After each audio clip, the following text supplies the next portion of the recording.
بۆ قسەکردنی زیاتر لەسەر ئەو پاڵەوانێتی و بەشداریکردنی تیمی گۆڵبۆڵی یانەی سنە ڕاستەوخۆ ئەچینە سنە لەوێ فەرسەرشاڵی جێگری سەرۆکی یانەی وەرزشی ڕۆژ کە بەشدارە لەو خولە لەگەڵمانە بێ. سەیدا فرسەت ئەم کاتت باش ئەمەوێ باسی پاڵەوانێتیەکەم بۆ بکەی بێگومان پاڵەوانێتێکی لەو جۆرەکە کراوەتەوە پاڵەوانێتێکی ئازبەرز دائەنرێ. ئەوەی کە لەوێ بەڕێوە چێ لە ڕووی ڕێخستنەوە چۆنە؟ زۆر سپاس کاک شێخ کاروان، ڕێز و سڵام بۆ بینەرانی کورسات نیوز. بەڕاستی ئەگەر بگەڕێینەوە چەند مانگێک لەم و پێش لە ئەرشیفی کورساتیشە دەردەکەوێت کە مانگی پێنجی ئەم ساڵ 2023 پڕۆتۆکۆلێکی کاری هەوبەش واژوو کرا لە نێوان یانەی وەرزشی ڕۆژ، یانەی وەرزشی ئاماد و هەیئەتی نابینان و کەمبینانی شاری سنە بە ئامادەبوونی غەربی ئاسیا، سەرۆکە ئەمینعامی غەربی ئاسیا زۆر ئەو پڕۆتۆکۆلە دەنگی داوەتەوە لە ئەم ناوچەیە. زۆر داوامان لێ کرا کە بەشدار بن، خەڵکی تریش بەشدار بێت لەو پڕۆتۆکۆلە، بەڵام ئێمە دامان خستوەتەنە بەسەر یانە کوردیەکانی کوردستانی گەورە. ئێمە بڕیارمان داوە ئێمە وەرزش بە کوردی دەکەین. ئەمە یەکەم چالاکیە لێکەوتێ لە پڕۆتۆکۆلی کاری هەوبەش. ژاری سنە دەست پێشخەری کرد دوای ئەوەی کە لە سلێمانی پڕۆتۆکۆل ئەمجان کوکرابوونەوە. ئەم پاڵەوانێتیە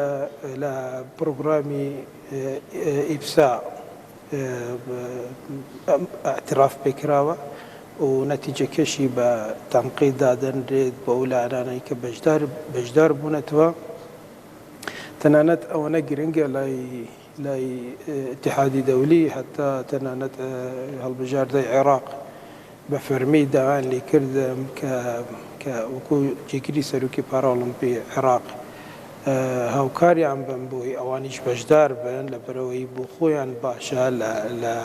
لە تەنقیدیان باشە لەسەر ڕاستی نێودەوڵەتی و تێستێکیش دەبێت بۆ ئەوانە لەبەرەوەی ئەم تیمانەی کە ئامادە بوون بە جددی ئاستیان زۆر بەرزە.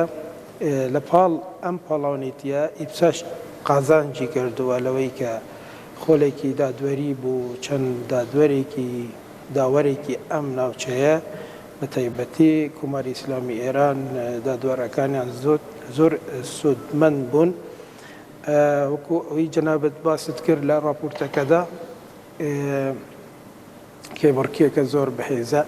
ئێستا پێشبینی ناکرێت بڵێم کێ ئەمە بەدەست دێنێت، بەڵام دەتوانم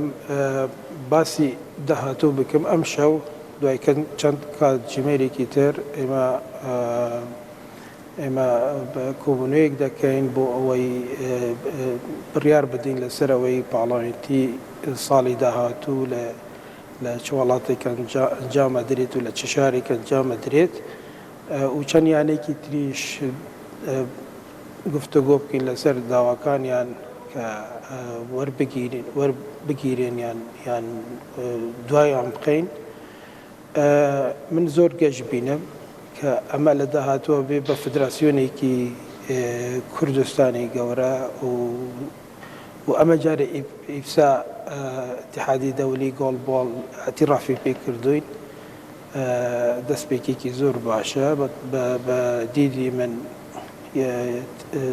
اتحادە دەولیەکانی تریش وەردەوەردە دێنە پێشەوە لەبەرەوەی وەرزش بۆ هەمووانە. ئێمە شوکو گەلی کورد دوور لە هەموو مەسایلی سیاسی ئێمە وەرزش ئەنجامەدەین و حەقی خۆشمانە ئەم فدراسیۆنەمان هەبێت و هەموو هەوڵێکیشی بۆ دەدەین بۆی بۆ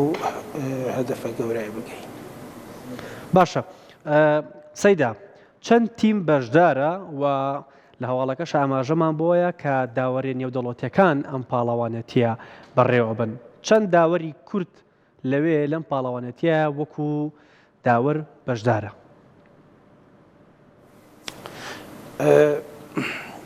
تقریبا زۆربەیان کوردن بە خۆشحاڵیەوە، بەڵام لە وڵاتانی تریش هاتوون بەشدار ببن. بە زۆربەیان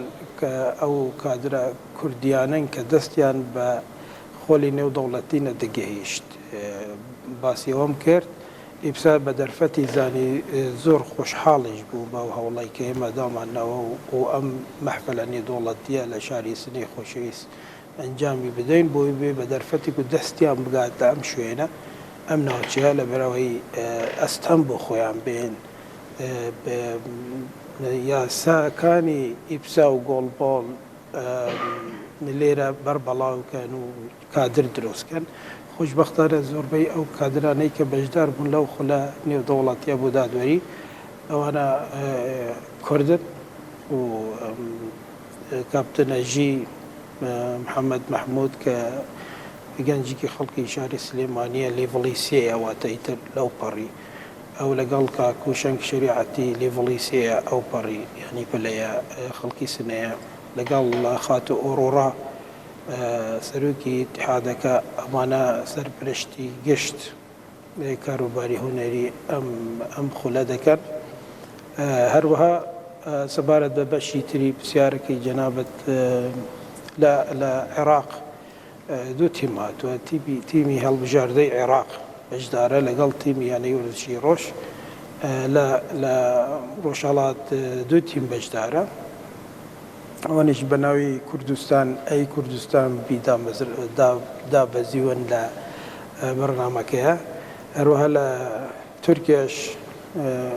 یانەی وەرزشی ئامەد لەگەڵ یانەی وەرزشی وان بەشدارن ئەمە دەستپێکێکی وەکوتمان زۆر باشە کە دەستمان پێکردووە بە 6 تیم بە تەسەوڕی من لە نێوان سلێمانی واندا گفتوگۆ چڕ دەبێت بۆ ئەوەی کێ ئاڵای ئەم پاڵاوێتیە وەرگێت بۆ ساڵی داهاتوو لای ئێمە فەرق نییە وان سلێمانیە و سلێمانی ئامەدە و ئامەدیش سنەیە و ئێمامان کوردین و سۆریشین لەسەرەوەی کە وەرزش بە کوردیان جاڵێ باشە سەیدا دوا پرسیارم ئەوەیە شەقامی وەرزشی ڕۆژهەڵات بە تایبەت لە سنە چۆن لە ڕێخستنی پاڵەوانێتێکی لەم جۆرە ئەڕوانن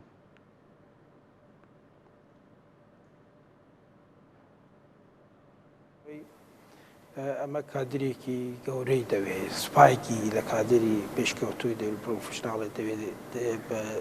ینی پڕ بێ لە مەسایلی ئەتەکێت و تەشریفات و پرۆتۆکۆلی بە شێوەیەکی پرۆتۆکۆلی زۆر جوان بەشدار بووە ئەوەی کە دەزانێت من زۆر مەحفەلی نێودەوڵەتی ڕۆشتۆم بەڵام ئەوەی کە لێرە بینیم دڵم بەوە خۆشە کە شاری سنە یان ئەم خوشک و براکانمان لە شاری سنە ئەتیمادیان لەسەر کادری خۆماڵیان کردو ئەوە دڵخۆشکەرانەیە کەواتە ئەگەر ئەمە دەستپێکیان بێ داهاتویان زۆر گەشە بۆ ئەنجامدانی پاڵەوانێتی زۆر لەمە گەورەتر با شتێکی تریش باسکەم کاروان لە تاران زۆر هەوڵ دراوە پاڵەوانێتێکی ئەم جۆرە ئەنجام بدرێت بەڵام سەرکەوتو نەبوو یان دەنگدانەوەی نێودەوڵەتی نەبوو یان وەڵامدانەوە نەبوو لەلایەن نێودەوڵەتیەوە بەڵام لە سنە خۆشببختانە بە قوبوڵ کراوە و هەموو لایەنەکانی بانکراوە هەمویان هاتوون یعنی ئەوە بڵێم هیچ لایەنێک هیچ نامەیەک نەنێراوە بۆ لایەنێک و بڵێت من تیزارم هەیە یان ناتوانم ئامادە بم ئەوەی کە پێوتراوە ئامادە بە خۆشحاڵی و ئامادە بووە و واستی بەڕێوەبردن زۆر بەرزە میوانداری شاری سنە زۆر شیرینە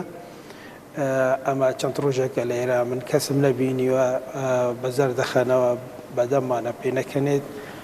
جەنابیشت دەزانی وەرزش هیچی تر هەڵناگرێ بێژگەلەوەی کە تەفاعل و جوانی و خۆشبەخشی و ئەم شتانە دنیا بن زۆر سەرکەوتووە شاری سنە لە ئەنجامدانیان پاڵەوانێتیە من دەستخوشیان لێ دەکەم. بەڵێ زۆر سپاس بۆ فەرسەر شاڵی جێگری سەرۆکی یانەی وەرزشی ڕۆژ کە لە سنەوە لەگەڵمان بوو.